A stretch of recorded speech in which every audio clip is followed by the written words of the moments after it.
अनंत वर्णानदंसण सावम वोच्छामिणीयम सारम केवली सुध केवली भणिदम। यह आचार्य प्रवर कुंद स्वामी द्वारा विरचित नियम सार नामक परमागम शास्त्र है। इसमें तीसरा अधिकार शुद्ध भाव अधिकार अपना चल रहा है। इसकी 53वीं गाथा पिछले 2 रविवार से अपन चर्चा कर रहे हैं। बहुत महत्वपूर्ण गाथा है, इस पर आज भी चर्चा चलेगी। कुंद क्या थे ये समझने के लिए ये ग्रंथ बड़ा ही उपयोगी है। वो एक साधक थे, वो एक उपदेशक नहीं थे। उन्होंने दुनिया को में जैन धर्म के प्रचार के लिए कोई संस्था नहीं खोली थी। उन्होंने स्वयं को संस्कारित किया, दुनिया ने सीखी। उन्होंने अपने अनुभव, अपने जो भाव थे उनको लिख दिया, दुनिया ने सीख ली। इसके लिए कोई मुहिम नहीं चलाई थी, कोई संस्था नहीं बनाई थी। वो अपने आप पे चलते फिरते इंस्टीट्यूशन थे। वो साधना के बल पर जीते थे, साधनों के बल पर नहीं जीते। आज की जमाना ये है कि हर कोई साधनों पे जीना चाहता है, संस्थाओं पे जीना चाहता है। अपना जीवन एक मिसाल बना के दिखाना नहीं चाहिए। ये सबसे बड़ी कमजोरी है। कुंद जैसे महान आचार्य के ग्रंथ पढ़ना हो तो उससे अकेले ग्रंथ नहीं पढ़ना, कुंद को भी पढ़ना। ये बहुत अहम मुद्दा बता रहा हूँ। अमित जी भाई साहब से राग बहुत है, तो मैं एक विषय कल रात का लेना चाहता हूँ इसी से संबंध। मैंने प्रश्न उठाया था कल कि दुनिया को हराना और जीतना क्या एक ही बात है? मैंने उसके लिए एग्जाम्पल दिया था कि रामचंद्र जी सेना लेके गए थे, उन्होंने रावण को हराया था, जीता नहीं।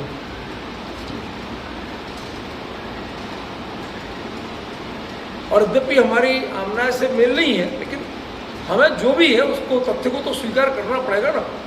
महात्मा बुद्ध के वचन गए थे लंका, वो नहीं गए थे, लेकिन उनका प्रभाव हुआ। शास्त्र ने लंका को जीत लिया। आज घर घर, हर गांव में बौद्ध विहार बने हुए हैं। लाखों लाख बौद्ध धर्म के अनुयायी हैं, उसकी साधना करते हैं, जो कुछ भी करते हैं। सच है झूठे इस पर नहीं जा रहे, लेकिन शास्त्र ने जो जीता है वो जीत है।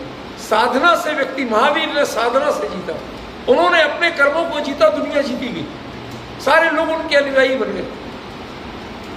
तो साधनों से जो जीतता है वो सिर्फ जीतता नहीं, हराता है। भीड़ ले लो, सेना ले लो, शस्त्र ले लो, इनके बल पे आप हरा सकते हो, जीत नहीं सकते। जीता दिलों को जाता, जीता संवेदनाओं को जाता, समझ गए? जब आपकी श्रद्धा, ज्ञान और आचरण जिनके प्रति समर्पित होने लगे, वो क्षण है विजय का। उसके पहले सब पराजित होते हैं, जीतते नहीं। दूसरों को हराना ये आपकी जीत नहीं है। यदि दूसरों को जीतना है तो आपको साधना करना पड़ेगी, और दूसरों को हराना है तो आपको साधन जुटाना पड़ेगा। अब तय करिए कि आप क्या करना चाहते हैं। यदि आप साधन जुटाना चाहते हैं तो आप हराना चाहते हैं, जीतना नहीं चाहते। कुंद जैसे महान आचार्य ने, उनका समय क्या था, उनके युग क्या था, परिस्थितियां क्या थी कि आप जानते हैं? जरा विचार करना। श्वेतांबरों का प्रबल उदय हो चुका, और श्वेतांबर में किसी संप्रदायवाद की बात नहीं कर रहा हूं। श्वेतांबर तो माने सुविधा के युग का सूत्रपात, साधना में सुविधाओं के युग का सूत्रपात माने श्वेतांबर। मेरी परिभाषा अलग होती है बहु। साधना में सुविधाओं के युग का सूत्रपात, उसका मतलब श्वेतांबर, और जो प्योर साधना है उसका नाम दिगंबर।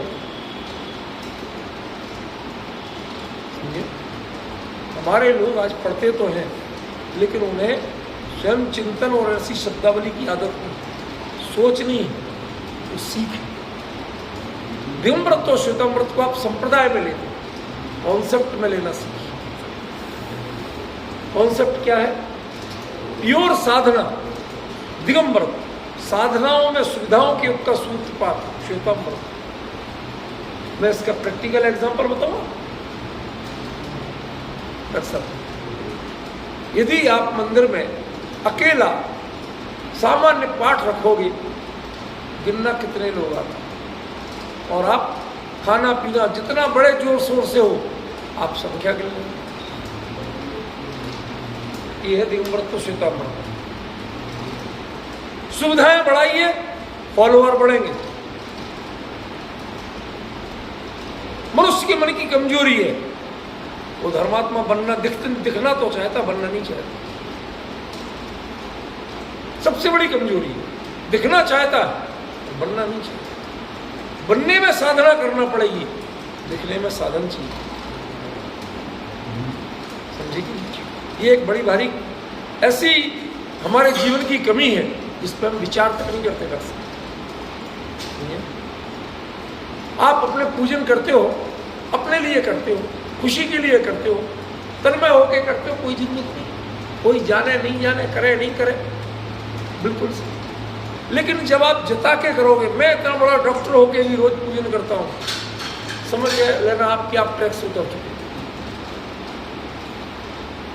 इसमें पूजन करने के लिए एक भक्त की जरूरत है कि एक डॉक्टर की जरूरत है।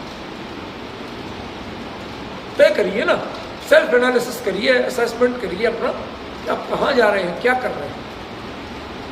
ये साधना का क्षेत्र है, ये साधनों का क्षेत्र नहीं है। इसमें साधनों की चर्चा नहीं आना चाहिए। कुंद ने जीवन भर साधना की और उसका प्रमाण ये था कि वो जीवन भर वर्धमान चरित्र के धनी रहे। डॉक्टर साहब, वर्धमान चरित्र माने वो होता है कि आज जैसे मान लो आप कोई भी काम शुरू करते हैं, जब आप डॉक्टर बने थे उस समय ओथ ली थी कि नहीं ली थी, डिग्री के साथ? वो जिस समय अरे मैं ये करूँगा, समाज की ऐसे दुखी बीमारों को ऐसे करूँगा, जो उस समय जितनी स्पिरिट थी, जब प्रैक्टिकल लाइफ में आए कितनी बची थी और लास्ट तक कितनी रही? मुझे कुछ नहीं चाहिए आपसे, उत्तर नहीं चाहिए। सेल्फ खाली एनालिसिस करके देखिए अपने मन में। वर्तमान चरित्र माने अब कोई भी व्यक्ति किसी काम में लगता है, वो व्यापार बढ़ा सकता है, साधन बढ़ाने की बात करता है, साधना बढ़ाने की बात नहीं करता। साधना हमेशा जीवन में घटती है। जितने जोर शोर से आप शुरू करते हैं उतनी जोर शोर से चालू नहीं रखता। वर्तमान चरित्र माने आज जितने से शुरू किया, हम साधन बढ़ाते हैं, उन्होंने साधना बढ़ाई। चरित्र की विशुद्धि निरंतर बढ़ती रही और वर्तमान चरित्र के धनी मुनिराजों को ही रिद्धियां प्रकट होती। साथ साथ रिद्धि, पंचम काल में लोग कहते रिद्धि नहीं होती है, शिलालेख प्रमाण है कि साथ साथ रिद्धियों के धारी थे मुनिराज कुंदकुंदाचार्य। इससे पता चलता है उन्होंने जीवन में कमाया क्या, साधन या साधना। उनके प्रयास इस दिशा में थे। ये अपने लिए सोचने की बात है, विचार करने की। समझ गए? तो हमें कुंदकुंदाचार्य के ग्रंथों को पढ़ना है तो साधना की दृष्टि, समझने की दृष्टि से पढ़ना, साधनों की दृष्टि से मत पढ़ो। शब्दाडंबर नहीं चाहिए, लॉजिक नहीं चाहिए। आप लॉजिक का प्रयोग करोगे भी तो उन्होंने क्या चाहा और क्या बताना चाहा, क्या सिखाना चाहा, उसके लिए करना। ये गाथा में आज ऐसी टर्निंग पॉइंट है, इसलिए मैंने आपको ये बेस के रूप में बात कही। कितने बड़ी महत्वपूर्ण गाथा है ये। सम्मत तस्य निमित्तम जड़ सुत्तम तस्य जाणया पुरुषा अंतर हेऊ बढ़िया दंसण मोह सखय पहुंची। हमारे यहाँ वो शैली नहीं भाई साहब कि फिर इसके बाद में हिंदी का दोहराने लगो, गुजराती पढ़ने लगा। कुंद के मूल जो है वही चलेगा। आपको इससे सीखना पड़ेगा, इसकी पहचान बनाओ, इससे गैप कम करो। इसलिए मैं सीधे प्राकृत से ही करता हूँ। और उसके बढ़िया सम्मत तस्य निमित्तम, सम्मत तस्य में कौन सी विभक्ति हुई? षष्ठी एकवचन। सम्यक दर्शन के निमित्तम, निमित्त कुछ कठिन है, आसान है ना। जिन सुत्तम, जिन सूत्र। अब इसमें बहुत बड़ा धोखा है। अभी बच्ची अपने शाश्वत धाम की पड़ी हुई है, आई है तो मैंने चलो थोड़ी बहुत बात कर लें, बच्चों को भी रुचि हो, संस्कार जगे, एक डिफरेंट फील हो कि जो आज तक करते आए, फिर वही ईदगाह कहानी तीसरी क्लास में पढ़ी थी, वही मास्टर्स में पढ़ रहे, तो क्या अंतर होता है पता तो चलेगा। मास्टर्स क्लास का नाम है कि ईदगाह कहानी का नाम, समझिए। अब नियम सारे बहुत सुने हो, पता तो चलेगा मास्टर्स में कैसे पढ़ा जाता है। समझे ना, ये बेटा मास्टर्स की क्लास है, प्राइमरी की क्लास नहीं। जो ज़्यादा चुटकुले और दृष्टांत से पढ़ाते हैं वो प्राइमरी क्लास। जो मूल चीज पे जिन सूत्र का अर्थ क्या होगा, जिन सूत्रम का अर्थ तो जिन सूत्र बता दिया। जिन सूत्र मानो बस, जिनवाणी मानो। अब इससे आगे कुछ पता नहीं होगा, हमारे पास नहीं है, वो कोवल्ली समाप्त हो जाती है। क्यों? क्योंकि हमें वाटर माने पानी सिखाया गया, वाटर माने गिलास भर के नहीं दिया। हमारी जीवन से पंडिताई और समझ की जो शैली है, पढ़ाने की शैली है, पढ़ने की शैली है, वो कैसी है? डिक्शनरी उठाओ, वाटर माने पानी याद करो। हमारे संस्कार क्या है कि वाटर माने एक गिलास पियो, बाद में बताएंगे। अगर आप बता दो कि जो पिया यही होता है, और ये जो लिक्विड है वो उसका नाम अकेला वाटर नहीं है। जो प्यास बुझ गई तो वाटर। और चाहिए क्या? डॉक्टर साहब समझने की कोशिश करना, और चाहिए क्या? यदि प्यास बाकी है तो अभी पानी नहीं पता चला। जब प्यास बुझे, शांत हो, तृप्त हो, तो पानी। जिनवाणी, जिनवाणी कब है? किसे कहते हैं जिनवाणी? आप जिनवाणी जिसे कहते हैं वो तो जिनवाणी नहीं है। भगवान अपनी पूजा खुद करते हैं, तो उसकी पूजा की किताब को जिनवाणी क्यों कहते हैं? वो तो जिनवाणी। भाई लोग करेंगे भगवान की पूजा का, भगवान खुद करेंगे, तो वो जिनवाणी कहां से होगी? प्योर जिनवाणी, उसको हम जिनवाणी कहते हैं। तो इसलिए जब कोई हमें ऐसे बता दे जिन सूत्र माने जिनवाणी, जरा भी खुशी नहीं होती, इतनी सी भी। हम नहीं मानते ये लोग कुछ आता। क्यों? ये तो वाटर माने पानी वाली बात कर रहे हैं। एक घूंट पी के कुछ प्यास भड़के या प्यास बुझे तो पता चलता है कि ये पानी है। जब कितने लंबे समय के प्यासे हो गए तो एक घूंट पी के प्यास भड़केगी, जिज्ञासा बढ़ेगी। तो या तो जिज्ञासा बढ़े और या जिज्ञासा शांत हो, तृप्त हो जाओ, बिल्कुल मस्त हो जाओ, तो उसका नाम जिनवाणी। समझे कि नहीं? अब बताइए जिन सूत्र माने क्या होगा?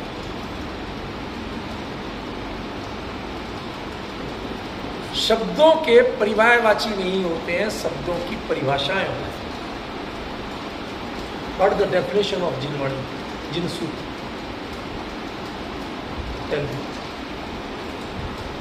अब ये परेशानी बेटा मैं तुम्हें दुविधा में नहीं डालना चाहता, ये तुम्हें एहसास कराना चाहता हूं कि हमने सालों साल पढ़ लिया, फिर भी अभी हम इतनी बेसिक चीज के उत्तर देने में सक्षम नहीं बने।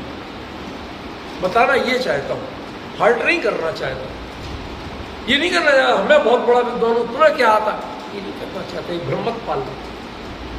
तुम्हें तुम्हारे जो शैक्षिक स्तर है उस शिक्षा से तुमने पाया क्या? वाटर माने पानी पाया या प्यास बुझाई? इन दो का अंतर सिखाना चाहिए। परिभाषा के रूप में जिन सूत्र उसे कहा गया कि सुत्तम चिणे ही बढ़ियम। जो जिनेंद्र भगवान ने साक्षात कहा उसका नाम सूत्र।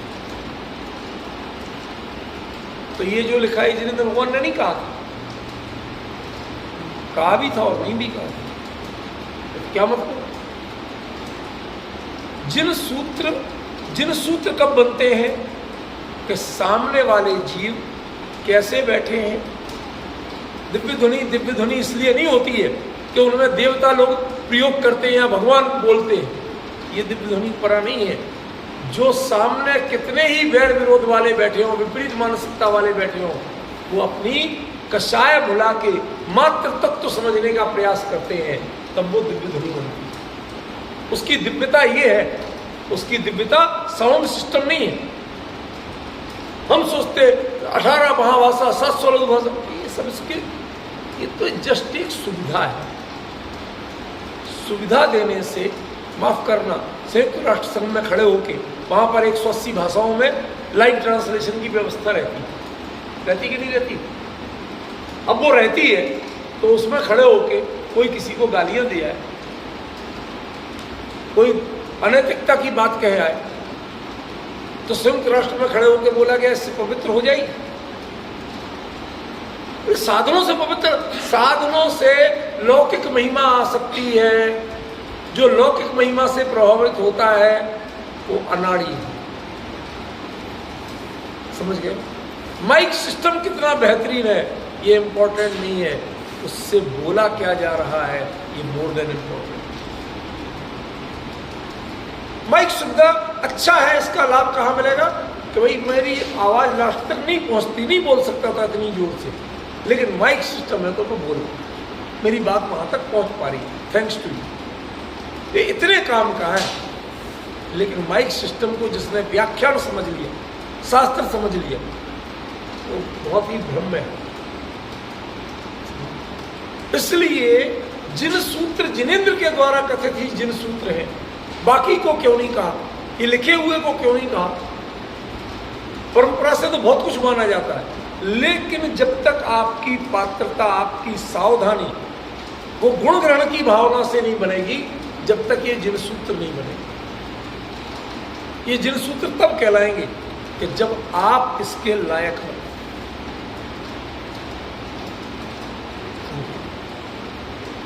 माता पिता बन गए, औलाद नालायक निकली, तो माता पिता बनने का कितना सुख। जब वो छोटे थे तब भी सेवा की, और आज बड़े हो गए तो बहू की सेवा पहले बेटे की थी, बहू की भी करना पड़ गई।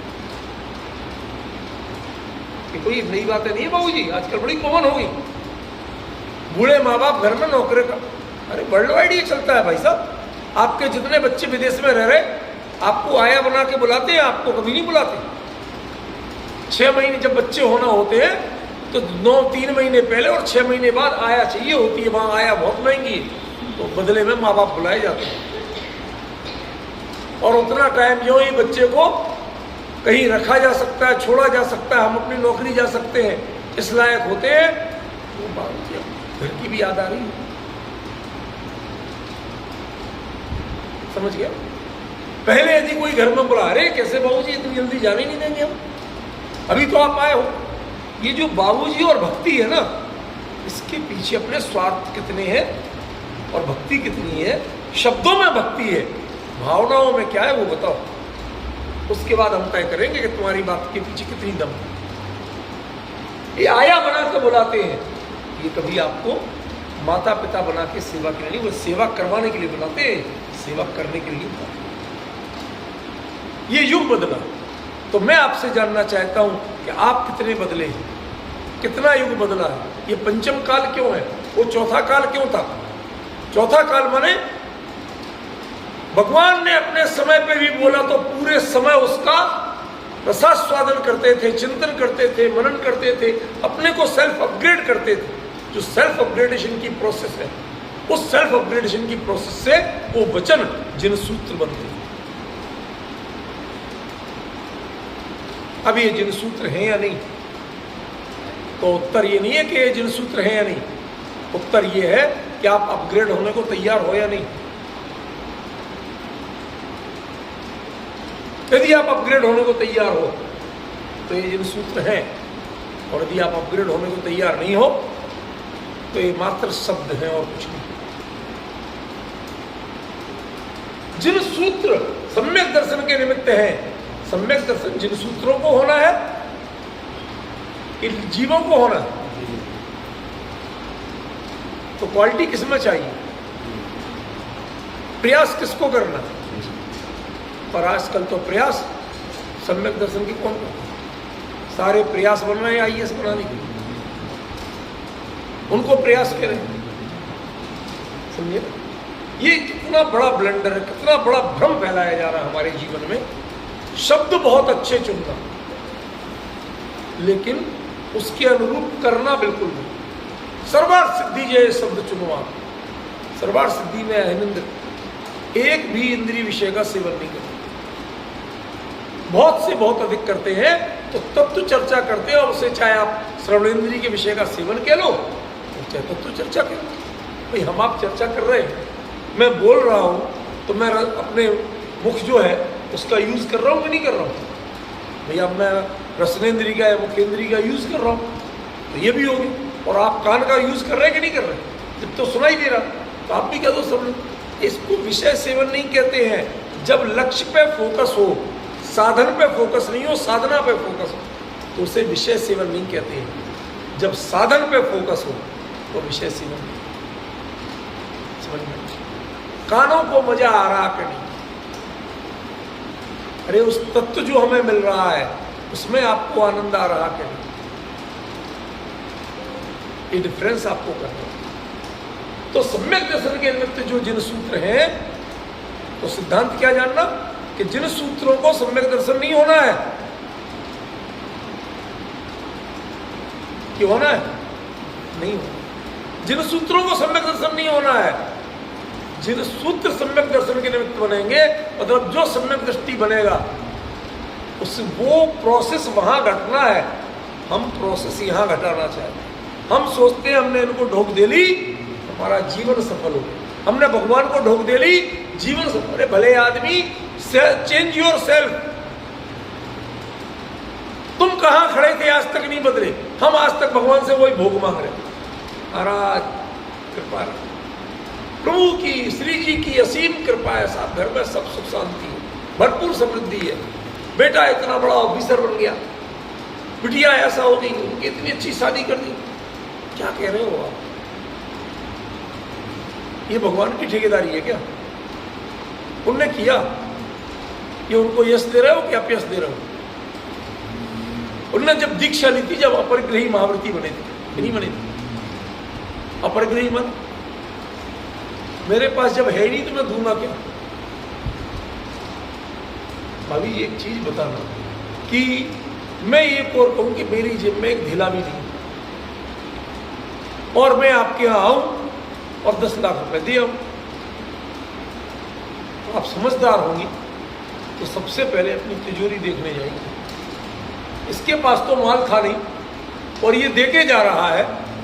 जब इसके पास था नहीं तो दिया कहां से? मेरे घर से बाहर गया नहीं तो दिया कहां से? खतरा लगेगा भाभी जी, दया नहीं लगेगी, कृपा नहीं लगेगी, खतरा लगेगा यदि समझदार हो। तो जो भगवान वीतरागी है, अपरिग्रही है, उन्हें दिया कहां से? पर हम भ्रम में पालते हैं और कहते हैं श्री जी की बड़ी कृपा है, असीम अनुकंपा है। अरे जिनके पास जो है वो मिल जाए तुम्हें तो अनुकंपा मानो। वो वीतरागी है, तुम्हारा राग कुछ घट जाए तो अनुकंपा मानो। जिसके पास जो है वो मिल सकता है, जो जिसके पास है ही नहीं वो कहां से मिलेगा?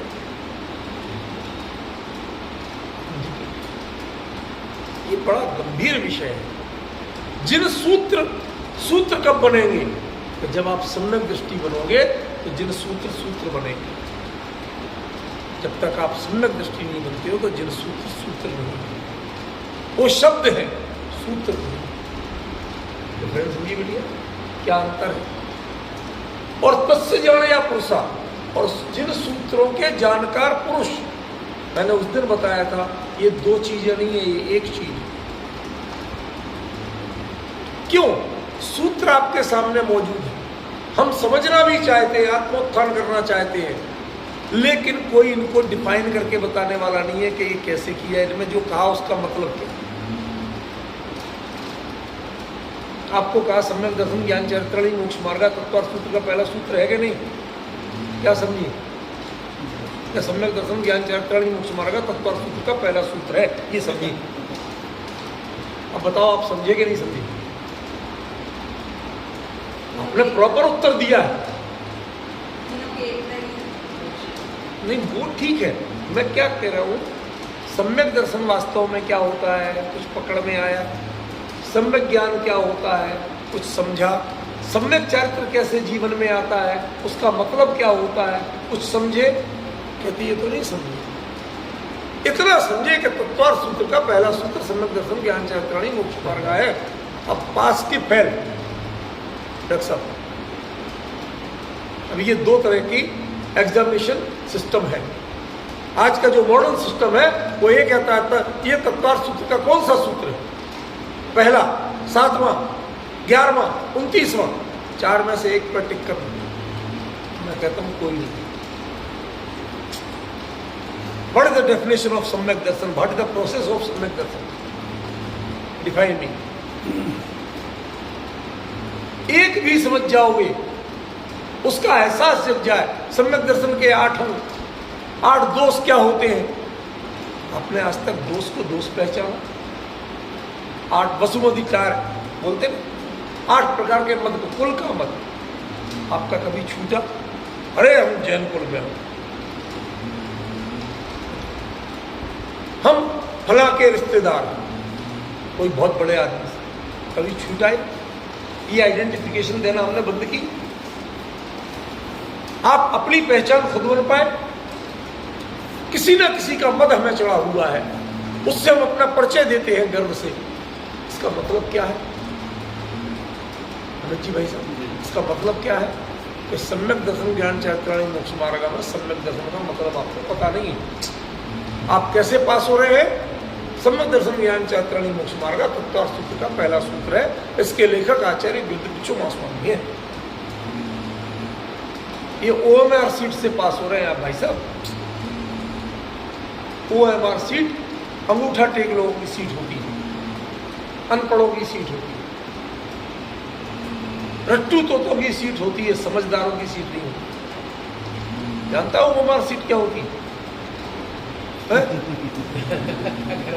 जान क्या पूछ रहा हूं, इसने कभी वो कंपटीशन एग्जाम दिए नहीं तो क्या बताएगा।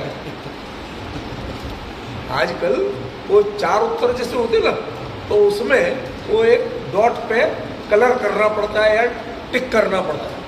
अब 4 में से वो कंप्यूटर अपने आप उसको पता है कि किस नंबर के प्रश्न का क्या उत्तर, तो यदि वो उसने किया तो वो रीड करके आपको नंबर दे देगा, और उस पर नहीं किया तो उसे इससे मतलब नहीं कि आपने किस पे किया, वो फेल कर। ये रट्टू तोते बना रहे हैं सारे, आज की शिक्षा प्रणाली रट्टू तोता बना रही है, कुछ नहीं कर रही, एक अक्षर का ज्ञान नहीं है जिसमें। और हमने धर्म क्षेत्र में वो लागू करना शुरू कर दिया। समझे? पता नहीं कौन कौन से ऑनर्स कराने लगे जिनसे परमागम पढ़ा रहे हैं। एक अक्षर का ज्ञान नहीं है और वो उसके ऑनर्स हो रहे हैं, मास्टर्स हो रहे हैं। ये बड़ी विडंबना हो, मूल चीज गायब हो। धर्म साधना का क्षेत्र था, हम साधनों में आ गए। उसके जानकार पुरुष, जिन सूत्रों उसके जानकार पुरुष, क्या डिफरेंस हो रहा है? जानकार माने एक सरल दृष्टांत देता। एक आदमी ने कहा आपसे कि भाई साहब जरा मुझे 1 लाख रुपए चाहिए, मैं सुदीप जी का जानकार हूं। आपने पूछा तो जानते इसे? हाँ जानता हूं। आपने दे दी। अब उसके बाद उसने वापस नहीं लौटाए तो आपने फिर शर्म लिहाज जब छूट गया तो पूछा, तो भाई साहब आपने तो कहा था आप जानते हो। तुमने आपने कब पूछा था कि आप कैसा जानते हो, क्या जानते हो इसके बारे में? तो मेरे से पूछते तो बता देता कि हाँ मैं जानता हूं, यदि इसको दिए तो कभी वापस नहीं आए। अब क्या करना? अरे उसके हित प्लस माइनस एस्पेक्ट को जानोगे तो जानकार हो। वाटर माने पानी जानोगे तो जानकार। समझे कि वाटर माने पानी जानना ये जानकारी नहीं कहता। उसके मर्म को जानना, उसके कैसे ग्रहण करना, क्या लेना और क्या छोड़ना, इसको जानना तो जानकार। तूष्णीम भव, क्या बोला मैंने? क्या बोला? क्या बोला? कहते आपको बोलने नहीं चाहिए। तूष्णीम मानो तो चुप और भव माना रहो। क्यों भाई साहब? कहते आपको बोले काय को आप? मैं भाई साहब आज मेरा मौन व्रत है, आज मैं बोलूंगा नहीं। तो बोले काय को? यही कहोगे ना। इसके लिए तो ये सबसे बढ़िया था। मौन व्रत है, इसके लिए बोलना जरूरी नहीं। बल्कि विरोधी है वो। तो जिन सूत्र के जानकार पुरुष को पंडिताई करना, व्याख्यान देना, उपदेश देना ये जरूरी नहीं है, वो अपनी जीवन की साधना से उसका समाधान देते हैं। मुनिराज अहिंसा महाव्रती होते हैं, इसके लिए उन्हें बैनर लगाना जरूरी नहीं है, चलते हुए एक एक जीव की रक्षा करते हुए चलते हैं, सबको समझ में आ जाता है। वो चप्पल पहन के नहीं चलते हैं, सबको समझ में आ जाता है। नंगे पैर पैदल विहार करते हैं, वाहन का यूज नहीं करते हैं, सबको समझ में आ जाता है। आपको बैनर लगाने की जरूरत नहीं है कि मैं अहिंसा महाव्रती हूं, मैं सत्य महाव्रती हूं, भाषा समिति का धनी हूं। आपके भ्रम रोग हर जिनके वचन मुखचंद्र पे अमृत झरे, दूसरों को गालियां देने वाले कभी सत्य महाव्रती नहीं होते, ईरिया समिति के धनी नहीं होते। आप भले ही बैनर मुनि का लगाए रहो, जिसने किसी के लिए कटु शब्द बोला वो कभी भी सत्य महाव्रती नहीं हो सकता, वो मुनि नहीं हो सकता, उसके समितियां नहीं हो सकती। आप खुद जानो कि आपके पास बैनर है या आपके पास जीवन है, तय तो करो क्या है आपके पास। क्यों चेक पे 1 लाख रुपए भर दिए, चेक दे दिया, संतुष्ट हो जाओगे? तो भाई साहब जिस दिन मिल जाए बैंक से चेक कैश हो जाएगा, उस दिन आपकी रेपुटेशन बनेगी कि आप प्रामाणिक व्यक्ति हो। चेक में भरने से नहीं बनती, क्यों ना सब होती कि नहीं होती? तो जब शास्त्र में ये चेक भरे रखे हैं, जिस दिन ये आपके अकाउंट में कैश होके पैसा आ जाएगा, उस दिन ये शास्त्र बनेगा। जब आपके ज्ञान में, आपके आचरण में वो चीज आ जाएगी, तो ये शास्त्र बनेगा। डिफरेंस ख्याल में आ रहा है? अब देखो आगे, इनको ये दोनों क्या है, जिससे सम्यक दर्शन लेना है उसे ये दोनों बाहरी चीजें 100%। भाई जिन सूत्र जिनेंद्र भगवान ने कहे थे, आपने तो कही नहीं थे, और उसके जानने वाले पुरुष तो अभी आप खुद नहीं बने, जब तो दूसरे की जरूरत है। नहीं तो अपने आप को ज्ञाता कहा जाएगा, अपने आप को जानकार आदमी थोड़ी कहा जाएगा कि मैं अपना जानकार हूं, क्या ज्ञाता हूं। शब्दों में अंतर आएगा नहीं आएगा? तो जब आपने जानकार कहा, माने ये मेरे जानकार, जानकारी वाले हैं, मैं जानता हूं, ज्ञाता नहीं हो आप क्या हो? किसी और की बात करो। तो जब ये दोनों ही पर हैं, तो उसे अंतर हेतु क्यों कहें? ये बहुत बड़ा प्रश्न, यक्ष प्रश्न, कि जब क्लियर पर है तो अंतर हेतु क्यों कह दिया? कहते रिएक्शन कहाँ होना चाहिए।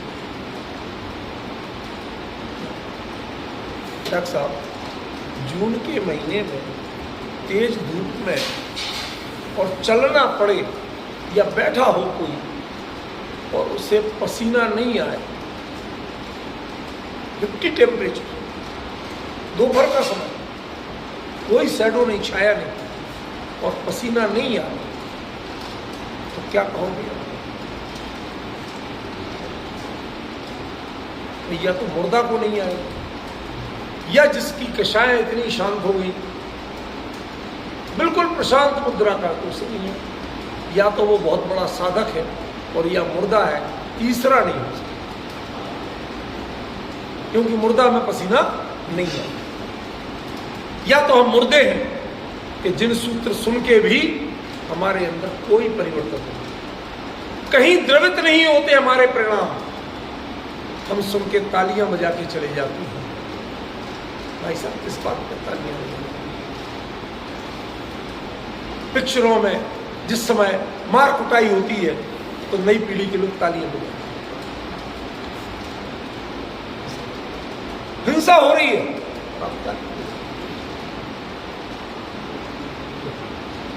वो किसी को लेके भाग गया, धोखा देके लेके भाग गया, तालियां बजा। भाई साहब क्या कर रहे हैं आप ये जो व्यूअर्स हैं, ये कौन है? ये चोरों की जमात है या साहूकारों की? यदि मान लो ऐसी हरकतों पे तालियां बज रही हैं, तो एक एक आदमी को पहचान, जैसे अब कहते हैं आजकल कि जो पाकिस्तान का झंडे पे सिर झुकाता है सबको पकड़ो, किस किस का सिर झुका था? सबको पकड़ो यदि आप ये मानते हैं देशभक्ति की पहचान। तो मैं ये कहता हूं कि किस किस का कसायों की स्वीकृति पे सिर झुका था, प्रशंसा का भाव है, पकड़ो। एक तरफ से पकड़ा जाए, वीतरागता की ओर सिर किसका झुका है और संसार के साधनों की ओर किसका सिर झुका है, पकड़ो इन सब। वीतराग के दरबार में वीतराग के अनुयायियों की जरूरत है, वो भक्त हैं। वो अंतर हेतु कब बनेंगे? कि जब आपकी पात्रता प्रकट होगी तब बनेंगे। मुर्दे की तरह धूप में रखे रहो, साहब हमें तो पसीना ही नहीं आता है, तो भगवान को भी नहीं आता, तो भगवान हो गए। देखो डिफरेंट भगवान, मैं साक्षात अनंत की बात कर रहा हूँ, उनके लिए पसीना हानिकारक नहीं। इसलिए बात, मैं प्रतिमा की बात नहीं कर रहा हूँ, बच की बात। समझे कुछ डिफरेंस? क्या कहना चाहता हूँ, आप में कोई परिवर्तन नहीं हुआ तो वो धूप कुछ नहीं है। यदि आपके कुछ नमी आती है, पसीना निकलता है, तो धूप वाकई में धूप। मानते हो? ये जो पिक्चरें होती हैं इनमें कई बार पूरी बर्फ पड़ रही है, स्नोफॉल भी हो रहा, चारों ओर बर्फ ही बर्फ है, क्यों? जानवर तक छुटू के बैठे हैं और हीरोइन चार नाम मात्र के कपड़ों में आराम से उनमें दौड़ रही है, घूम रही है। ये आपको पता है वो इतनी सूरवीर कुछ नहीं है। वो तो जरा सा शॉट देने के बाद ऐसे लिपट गई थी, की थी, हॉट कॉफी पीते, पता नहीं क्या क्या किया था उसने। आप धोखा खा रहे हो कि इतनी ठंड में इतना मजा आता है, कि आप धोखा खा रहे हो, कुछ नहीं कर रहे। समझ गए? वो तो साधनों पे जिंदा थी, साधना पे नहीं। कोई योगी हो वास्तव में तो वो बर्फ में आराम से बैठा रहे। टाइम का बुक है, उसमें भी लिखा है, और जो मेगास्थनीज आया था उसने लिखा, और जो चंद्रगुप्त इसके सेल्यूकस के साथ जो आए थे, का नाम मैं भूल रहा हूँ थोड़ा, उन्होंने अपनी बुक में लिखा है कि जब वो आल्प्स पार करके इधर को आ रहे थे भारत में, तो उन्होंने यहाँ के सीमांत क्षेत्र में कई ऐसे लोग देखे जो नग्न थे, दिगंबर थे और गले तक बर्फ में ढके हुए थे, और शांत अकेला चेहरा दिख रहा, बर्फ पड़ रही, और वो ध्यान कर रहे। अचानक आंख खोली, उन्हें लगा मुर्दा हो गए, जम गए, और वो खड़े हुए, उठ के शांति से चल दिए, अपनी कोई क्रिया करके आए और वापस कर। ठंड नहीं लग रही है, या तो आप स्वयं में समृद्ध हो, अपने आप को अपने में समेटे हुए हो, अपनी ऊर्जा के क्षेत्र में हो, तो जिसका घर एयर कंडीशन हो, सर्दी गर्मी से प्रभावित हो, उस घर में बैठे हो। तो अभी कनाडा में मैं गया था, जब वो बताते कि सब बाहर बर्फ पड़ रही, 10 फुट बर्फ पड़ रही, इतनी ठंडक है, -22 टेम्परेचर हो रहा, और कहते हैं घर के अंदर हम तो हाफ ब्रेक करना घूमते। क्यों? फर्श तक गर्म होता है, कहते हैं नंगे पैर घूमते। लकड़ी का फर्श, उसके नीचे ऐसी कॉइल सेटिंग होती है, तो वो भी नॉर्मल टेम्परेचर में उसमें पैर रखो तो ठंडा नहीं लगता। वरना -22 टेम्परेचर में यदि लकड़ी पे भी आप खाली हाथ रख दो तो स्किन चिपक जाएगी, उससे उखड़ जाएगी इसकी। समझे? लोहे पर रख दो तो कुछ पास भी फट जाएगा। अंतर आपको पहचानना पड़ेगा। तापमान से यदि आप प्रभावित हो तो दो ही हो सकते हैं, या एक मुर्दा हो सकता है प्रभावित, और एक साधक हो सकता है प्रभावित, बीच का नहीं हो सकता। ये जिन सूत्र और जिन सूत्र के जानकार पुरुष क्या क्या वो बताते हैं हमें, लेकिन हम मानते कितना है और धारते कितना। यदि मानते और धारते हैं तो वो अंतर हेतु है। क्यों? क्योंकि वो आपकी मान्यता और धारणा, वो असल में अंतर हेतु है। वो मान्यता और धारणा उपजी किससे? ये निमित्त से उपजी है। निमित्त कौन है? ये दोनों निमित्त है, ये बताता है कि बाहरी है, और ये दोनों अंतर हेतु बनते हैं। इसका मतलब मैंने अपने आप को सेल्फ अपग्रेड किया, इसको मैंने एक्सेप्ट किया। ये एक्सेप्टेशन अंतर हेतु है। जिन सूत्र और उसके जानकार व्यक्ति ये अंतर हेतु नहीं, ये तो अकेले निमित्त। दोनों एक ही को कहा गया, लेकिन दोनों में डिफरेंस। जो छवि, मैंने आपकी एक फोटो ली, आजकल करते हैं डॉक्टर साहब, आप तो खूब जानते हो, किसी की फोटो लो, उसको मूछे लगा दो, आपका फोन लगा देता, दाढ़ी लगा दो, पगड़ी लगा दो, चश्मा लगा दो, ऐसी चेहरा बना दो। अब वो जो फोटो है वो आपकी है कि नहीं? वो आपकी है या फोन की है? उसकी जो कारस्तानियां हैं वो आपकी है या फोन की है, सॉफ्टवेयर की है? बताओ। यदि आपने सॉफ्टवेयर, अपने अंदर के सॉफ्टवेयर से नया डेवलपमेंट किया है तो वो अंतर हेतु है, वो निमित्त नहीं है। मुझे कुछ और बताना, पकड़ पाए हो आप? फोटो आपकी है, लेकिन कितना है वो निमित्त पड़ा है बाहर। लेकिन उसमें जो भी परिवर्तन हुए हैं, आप में परिवर्तन नहीं हुए। मैंने आपकी मूछें नहीं हुए, मैंने आपको पगड़ी नहीं लगाई, आपको चश्मा नहीं लगाया, आपको ऐसा नहीं बनाया। सही कह रहा हूं बेटा? तो जो कुछ ये हमारे फोन में हुआ है उसने बनाया है, उसके लिए तो अंतर हेतु है कि बहर हेतु है? उसमें मैंने थोड़ी किया कुछ, मैंने अपनी दाढ़ी मूछें नहीं उगा ली। डिफरेंस समझ रहे? तो मैं हूं, हाँ ये सही है कि बेसिक आकृति मेरी, ये निमित्त बना।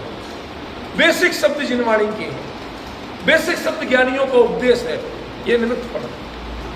लेकिन उससे जो तुमने अंदर में सम्यक दर्शन पैदा किया वो अंतर हेतु है, वो निमित्त पड़ा नहीं। कभी सोचना भाई साहब, इस गाथा में अंतर हेतु और निमित्त बने में अंतर क्या है? कई प्रवचन मौजूद हैं आपके ऑनलाइन माध्यमों पे, जरा सुनना, कहाँ बताया गया इसका अंतर, क्या अंतर हेतु क्या है और निमित्त बना क्या है।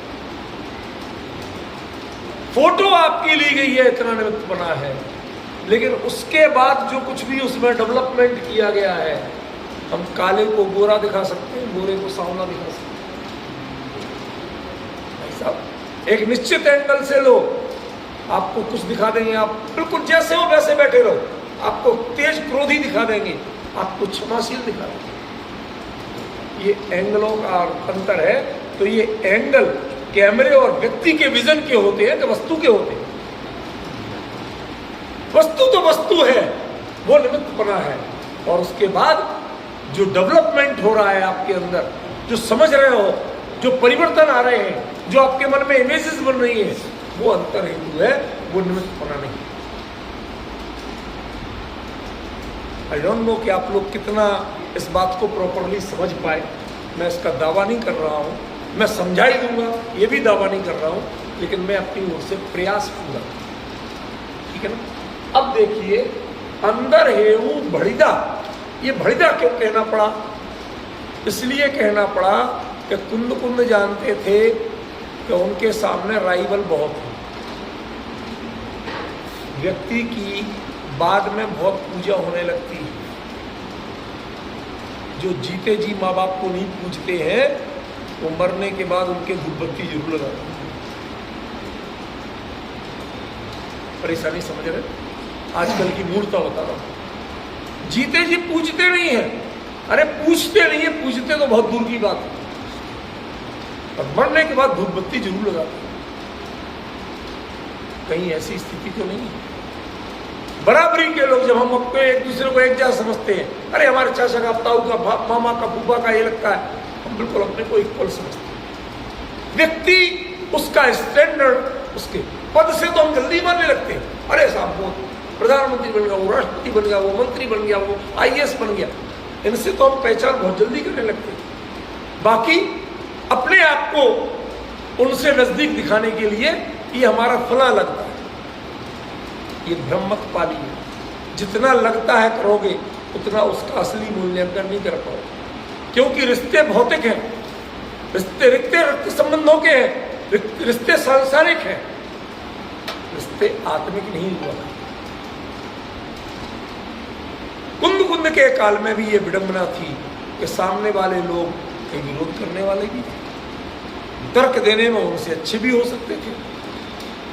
इसलिए जब बहुत संवेदनशील मुद्दा आता था तो कुंदाचार्य देव ये कभी नहीं कहते थे कि ये मैं कह रहा हूं, ये बात भगवान ने कही, अब जिसको निपट रहा हो जाओ और पूछ के आओ ये कही थी कि नहीं कही थी। अब जा नहीं सकते, मैं तो कह रहा हूं कही थी, मानना तो मानो, नहीं मानना तो मत मानो। मेरे लेवल पे कई चीजें नहीं मानी जाएंगी, लेकिन जब मैं किसी अपर लेवल से कहूंगा कि ये बात उन्होंने कही है, तो प्राय लोग सीधे विरोध तो नहीं करते। जिन सूत्र उसके जानकार पुरुषों की बातों का लोक में विरोध नहीं हो, इसलिए कुंद जैसे महान समर्थाचार्य को कहना पड़ा कि ये बात मैं नहीं कह रहा हूं, ये बात भगवान ने कही। कभी कभी संवेदनशीलता और संवेदना दोनों के अंतर को समझिए। संवेदनशीलता उसे कहते हैं कि आप में वो क्षमता है कि नहीं, क्षमता का नाम संवेदनशीलता है, और संवेदना प्रयोग का नाम है, क्षमता का नाम नहीं। क्षमता तो आप में बहुत है डॉक्टर साहब, लेकिन अभी प्रयोग कुछ नहीं कर रहे हैं दौड़ने का। दौड़ने की क्षमता है, चलने की क्षमता है, बोलने की भी क्षमता है, लेकिन अभी आप शांत भाव से सुन रहे कि नहीं बैठते। तो जो क्षमता है वो अलग चीज है और प्रयोग अलग चीज है। बहुत से लोगों में संवेदनशीलता होती है, लेकिन संवेदनाएं नहीं जुड़ती। यहां जरूरत है संवेदनाओं की, और संवेदनाओं की एक निरंतर की, कंटिन्यूशन की। कब तक? दंसण मोहस्य खय पहुदी, ये संवेदनाएं कब तक बनाए रखना? जब तक दर्शन मोह का क्षय नहीं हो जाता। सम्यक दर्शन हो जाना ये बड़ी भारी उपलब्धि नहीं है, तब तक लगे रहना जब तक दर्शन मोह का क्षय नहीं हो जाए, माने द्वारा मिथ्यात्व की संभावना खत्म नहीं हो जाए, तब तक ये कंडीशन बनाए रखना। जिन सूत्र और जिन सूत्र के जानकार पुरुषों को अंतर हेतु बना के रखना। अंतर हेतु वो तो निमित्त है, वो अंतर हेतु कभी नहीं बन सकते, वो चाहे तो नहीं बन सकते। शब्द अंतर ध्यान देना पंकज बाबू, जिन सूत्रों उनके जानकार पुरुष आपके लिए अंतर हेतु नहीं बन सकते। आप जब प्रयास करोगे, उनकी बात को अपने लाइफ में अप्लाई करने का प्रयास करोगे, तो आपका अपना प्रयास अंतर हेतु करेगा। वो प्रयास किया क्यों? ऐसा आपने बता दिया था। ये अंतर हेतुपना जीवित रखना, भगवान ने कहा है कि ये अंतर हेतुपना जब तक बना रहा जिन सूत्र और जिन सूत्र के जानकार पुरुषों के प्रति, तो भगवान कहते हैं मेरी गारंटी है कि तुम दर्शन मोह का जब तक क्षय नहीं हो जाए तब तक ये रखना, माने इस प्रयास से दर्शन मोह का क्षय होना अवश्यम भावी है। ये इस गाथा का लास्ट पॉइंट, पीक है, ये एवरेस्ट है। अमित बाबू भाई साहब क्या कहा? ये तुम ये करते जाओ, कब तक करते जाओ? दर्शन मोह के क्षय तक करते जाओ। इसका मतलब क्या है कि इस प्रयास से दर्शन मोह के क्षय होने की गारंटी है। जब तक ये ट्रेन कैंसिल नहीं हो जाए, खाली नहीं हो जाए, तुम बैठे रहे। किसी ने कहा हजरत निजामुद्दीन क्या है मैं नहीं पता, हमें तो दिल्ली जाना है। क्यों भाई? सराय रोहल्ला क्या है हमें नहीं पता, हमें तो दिल्ली जाना है। अब मैं कहाँ उतरूं? मैं पढ़ा लिखा भी नहीं। क्या कहते कहीं कि जहाँ ट्रेन खाली हो जाने लगे तो उतर जाना, जब सफाई करने वाले आने लगे तो भी उतर जाना। वो ये सराय रोहल्ला, वो ये हजरत निजामुद्दीन कहते हो। ऐसे ही जब दर्शन मोह का क्षय होने लगे तब तक ये प्रयास चालू रखना। इसका मतलब ये ट्रेन सराय रोहिल्ला हजरत निजामुद्दीन जा रही है कि नहीं जा रही है? ये वहीं की ट्रेन है कि नहीं है? ये कब कहा जाएगा कि जहां खाली हो जाए वहां उतर जाना? गहरी गहरी किसी भी ट्रेन के लिए नहीं कहा जाएगा। जब जो ट्रेन वहां जा रही होगी उसी के सवारी को ये कहा जाएगा। फैक्ट है कि नहीं? अब जरा विचार करो, ये आचार्य देव ने पंचम काल में, हम कहते हैं केवली के पादमूल से इस छायक सम्यक दर्शन होता है, हमें दुनिया भर की शर्तें गिनाई गई, एक प्रैक्टिकल एस्पेक्ट नहीं बताया गया कि दर्शन मोह के क्षय करने का उपाय क्या है। आप पढ़ लो पूरी जिनमणि, कर्णान योग पढ़ लो। अब ये कर्णान योग के बड़े भारी जानकार का हमारे पास फोन है, अरे भाई साहब हम कर्णान योग पढ़ाने के लिए इतना बड़ा प्रकल्प कर रहे हैं, आप आओ जरूर। मेरी तो भी अनुकूलता नहीं, अरे आप एक बार तो आओ, जे करो करो, आपको वो मिलेगी चीज जो आपने आज तक नहीं पाई।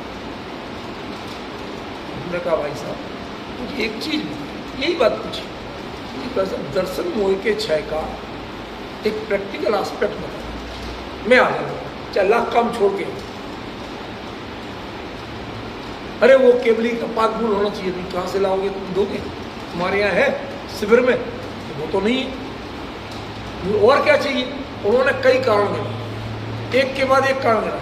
हमने कहा इनमें से तुम्हारे शिविर में क्या क्या है, ये तो नहीं है, मैं कहाँ से जुटाऊंगा, तो मुझे क्यों गारंटी दे रहे, हमें वो एस्पेक्ट बताओ कि जिससे दर्शन मोह के क्षय गारंटी से होता हो, चाहे 100 साल बाद हो, 1000 साल बाद हो, 4 भाव बाद हो, लेकिन होने की गारंटी हो, वो एस्पेक्ट बताओ। वो एस्पेक्ट तुमने ने बताया है, वो कर्णान योग में नहीं, वो नियम सार में बताया। दो बातों का अंतर समझ में आया। हमें दर्शन मोह के क्षय की परिस्थितियां कर्णान योग से पढ़ाई जाती हैं, कर्णान योग से हम जान सकते हैं। आपको बता दिया भाई साहब फरीदाबाद के बाद निजामुद्दीन आता है, अब मैं फरीदाबाद ही पढ़ना नहीं जानता हूँ, अनपढ़ हूँ, अब मैं फरीदाबाद भी किसी से पूछता रहूँगा। अब उसके बाद अगले स्टेशन के आउटर पर रुक गई, मैं वहीं उतर गया, क्यों, आप ही ने तो कहा था ना फरीदाबाद के बाद निजामुद्दीन आता, उतर गया बेचारा तुगलकाबाद में। अब आपको गालियां दे रहा, कहते इन्होंने सब गलत बताया, हमारे इन्होंने कह दिया फरीदाबाद के बाद निजामुद्दीन आता। कितने भ्रम हैं, ये सावधानी तेरी अपनी जरूरत है। इसलिए समझदार व्यक्ति ऐसे अनपढ़ को क्या बताता है, जब तक ट्रेनिंग खाली नहीं हो जाए, सफाई वाले नहीं आने लगे, तब तक बैठे रहना, जब वो आने लगे तो उतर। वो है जब तेरे अंदर के सारे अंधेरे छटने लगे, भाई साहब एक भी शंका आदि दोष की गुंजाइश नहीं रहे, तो समझ लेना छायक संदर्भ। ये प्रैक्टिकल एस्पेक्ट कौन बताए, किसने बताया, मुझे बताया, सबने कर्म फिलॉसफी बताई। केवली का पागमूल होगा तो क्यों, ऐसी ऐसी स्थिति होगी तो, सारे आपने संयोग बताए, साधन बताए, साधना का एस्पेक्ट ही नहीं बताया। साधना का एस्पेक्ट यहाँ दिया कि तुम इन सब के लिए अंतर हेतु अपने आप को तैयार करके रखो। एक दृष्टांत कह के बात समाप्त करूंगा, आज का समय हो रहा है। मैंने आपको बताया था, आपके लिए कोई नया नहीं है, वो एक कृष्णदेव राय था, नाम सुना है बेटा? क्या यूपीएससी क्रैक करेगी, छोटी मोटी जानकारियां नहीं है, अभी तो पढ़ाई करना बेटा, खूब करना, हमारी शुभकामना है।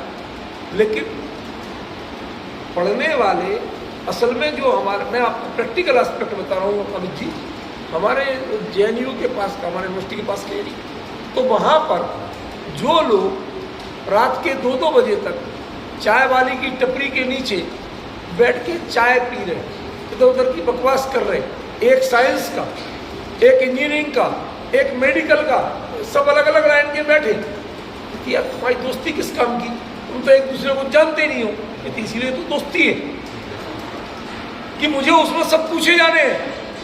तो मैं इंजीनियरिंग का जानकारी के लिए कहाँ इंजीनियरिंग पढ़ने जाऊंगा, उसके जितने पुराने पेपर्स में इंजीनियरिंग के क्वेश्चन होते हैं, ये ऐसा, उसका उत्तर क्यों है, मुझे बता देता है कैसे है।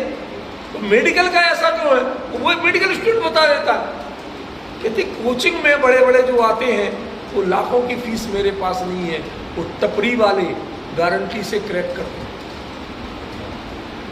ये रहस्य बता रहा हूँ आप, उनकी कोचिंग वर्ल्ड की हाई क्लास कोचिंग होती है। क्यों, उसके साथ रटने का टेंशन नहीं, वो चाय की चुस्की के साथ मजाक करते करते कर लेते हैं, मॉडरेशन नहीं बढ़ता, हो जाता। तो यही बात तो यहाँ कह रहे हैं, ये गाली आपको बता रहा हूँ। क्या आपको याद नहीं? आप अपने आसपास में क्या, नहीं मुझे तो दिल्ली जाना, दिल्ली, अरे जो स्टेशन निकलना देखते चलो, कहाँ रुक रही बजे लेते चलो, मिला लो कैसे, यहाँ स्टॉपेज था कि नहीं था, मतलब इंडियन रेलवे के करेक्टर पे ला लो, भाई साहब को सुना देना कि आपकी ट्रेन के स्टॉपेज तो इतने गए लेकिन रुकी थी इतनी जगह, कह देना, क्या बुराई है, पता तो चलेगा कि इंडियन रेलवे वो अपने स्टॉपेज के अलावा भी रुकती, बताएंगे भाई साहब आगे लाइन खराब थी, मालगाड़ी पलटी हुई थी, रुकते नहीं तो क्या करते, मानोगे कि नहीं मानोगे? ये है प्रैक्टिकल एस्पेक्ट्स, समझे? तो उसमें उन्होंने क्या कहा, कृष्णदेव राय जो थे वो एक साउथ के विजयनगर रियासत के राजा थे, उनके मंत्री का नाम तेनालीराम था, वो बड़ा चालू बुद्धि था। तो एक बार राजा ने कोई सलाह लेने के लिए उसको, जब वो महल के बगीचे में टहल रहे थे, जब बुला लिया, जरूरत है तो जरूरत है, राजा तो राजा बुला लिया। अब उनके साउथ में चलता है, अपने यहाँ तो उसको अभक्ष मानते हैं, और साउथ में चलता है कटहल, और वहाँ उनकी क्वालिटी भी अच्छी होती है, वो बड़ा एक इम्प्रेसिव और कीमती फल माना जाता है। तो बढ़िया क्वालिटी के राज के महल के कटहल तो स्पेशल क्वालिटी के होंगे, तो वो बढ़िया क्वालिटी के कटहल पेड़ों पर लटक रहे, पके हुए, खुशबू आ रही। तेनालीराम तो ब्राह्मण ठहरा, तो ब्राह्मण देवता का दिमाग तो खाने पीने में रहता, तो वो राजा की बातें सुनना, हाँ हूँ कर रहा, उत्तर दे रहा, देख रहा है ऐसे ऐसे। अब राजा का मतलब ही उसे अपनी बात की, तो जाओ तेनालीराम ये काम कर देना। तेनालीराम ने कहा यार ब्राह्मण को बुलाया और खाने पीने के लिए पूछा, ये तो घोर अनर्थ हो। उसने कहा राजा से कटहल खा के रहो, तो उसने तिकड़ लगा, और तिकड़ में क्या लगाई, अगले दिन से कटहल में क्या होता है, चिपचिपा पदार्थ निकलता, आपको खाने को दे दे, यदि वो मूछों पर लग जाए तो मूछें मुड़वाना पड़ेगी, वो छूटता नहीं है पानी से, समझ गया? जैसे च्युइंगम वगैरह लग जाए ना, ऐसा कुछ होता। तो अगले दिन से तेनालीराम मूछों पे इतना सरसों का तेल लगाया है कि कोई का दूध टपक जाए कपड़े पे, अब रोज रोज करे, तो लोगों ने कहा तेनालीराम पागल हो गया, मूछों में इतना तेल लगाने की क्या जरूरत है? तो राजा से कहती, राजा ने मजाक कर लिया, कहते तेनालीराम तेल फ्री में आता है क्या? कहते महाराज तेल तो फ्री में नहीं है, तो पैसों का ही लेता हूँ मैं, लेकिन अब 3 हट प्रसिद्ध है, राजहट, त्रियाहट और बालहट। बच्चा अड़ जाए तो किसी की नहीं सुनता, बीवी अड़ जाए तो किसी की नहीं सुनती, समझ में है ना? और राजा अड़ जाए भैया हमें माननी पड़ेगी राजा की। अब पता नहीं कब आप कटहल खाने को कहते हैं, मैं तेल कहाँ से लाऊंगा, मुँह से मुड़वाना नहीं। वो समझ गए कि ये तेल खाने के, कटहल खाने के चक्कर में है, मेरे महल के ये तेल वेल के लिए चक्कर में नहीं। तो आप अपनी तैयारी तो रखो, मूंछों पर तेल लगा के रखो, तो अपने आप पूछेगा कब। तो कर्म की प्रकृतियां आपसे आप अपने आप पूछेंगी कि भाई साहब हमें कब जाना है, कब हमें क्षय होना है। आप अपनी प्रक्रिया तो चालू रखो, अपनी पात्रता तो अंतर हेतु की बना के रखो। यह है इस गाथा का अर्थ, समझ में आया? पर हम लोग आचार्यों से नहीं समझना चाहते, हम डिक्शनरियों से समझना चाहते हैं। सारा अनर्थ यहाँ हो रहा, वाटर माने पानी को समझना चाहते हैं। आचार्य हृदय अपना खोल के दिखाते हैं, वो नहीं समझना चाहते। आप कहेंगे निमित्त भी कह रहे, उन्हीं को अंतर हेतु भी कह रहे। निमित्त और अंतर हेतु वो आचार्य तो सोच समझ के कहा है, तुम नहीं पहचान पा रहे। तुम वो जो है वो अपनी भूमिका में निमित्त है, और आप यदि उपादान बनोगे तो अंतर हेतु। ये रहस्य है इस गाथा का, इसको बताया। अब बाकी इसकी जो चर्चा होगी वो अगली बार करेंगे।